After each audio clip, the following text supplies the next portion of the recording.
జై భీమ్ 99 న్యూస్ కి స్వాగతం. నిజామాబాద్ జిల్లా భీమ్గల్ పట్టణ కేంద్రం నిర్వహించిన ఊర పండుగ వేడుకల్లో మాజీ మంత్రి ఇరవతి అనిల్, మాజీ డీసీసీ అధ్యక్షుడు మానల మోహన్ రెడ్డి పాల్గొన్నారు. ఈ సందర్భంగా నాయకులు మాట్లాడుతూ రాష్ట్రంలో సమృద్ధిగా వర్షాలు కురిసి పంటలు బాగా పండాలని ఆకాంక్షించారు.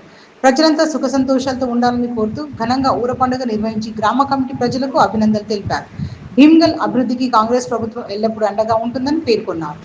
భీమ్గల్ గ్రామ ప్రజలు ఊర పండుగ చేసుకునే సందర్భంగా మా మాజీ డీసీసీ అధ్యక్షులు మానల మోహన్ రెడ్డి గారు, అదేవిధంగా మున్సిపల్ చైర్మన్ స్వామి గారు, మున్సిపల్ కౌన్సిలర్లు, అదేవిధంగా మాజీ చైర్మన్ సురేందర్ గారు అందరూ కూడా కాంగ్రెస్ పార్టీ కార్యకర్తలు, నాయకులు అందరూ పెద్ద ఎత్తున వచ్చి ఇక్కడ పాల్గొనడం జరిగింది. ఈ సందర్భంగా మేము గ్రామ ప్రజలకు, గ్రామాభివృద్ధి కమిటీకి ఇంత పెద్ద ఎత్తున ఇంత ఘనంగా ఊర పండుగ జరిపినందుకు వారికి ఆర్థిక శుభాకాంక్షలు తెలియజేస్తూ, అదేవిధంగా ఈ ముఖ్యంగా భీమ్గల్ మున్సిపాలిటీ ప్రజలకు కాంగ్రెస్ పార్టీ తరఫున మేము ధన్యవాదాలు కూడా తెలియజేస్తున్నాం.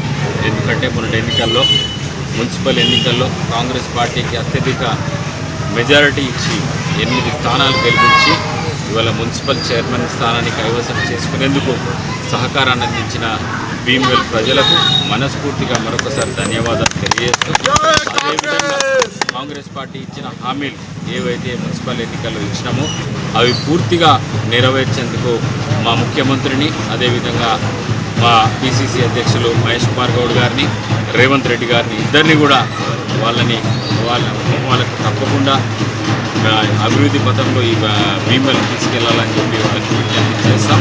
తప్పకుండా నిధులు సాధిస్తామని చెప్పి సందర్భంగా ఊరు పండుగ సందర్భంగా భీమ్గల్ ప్రజలకు నేను హామీ ఇస్తున్నాను.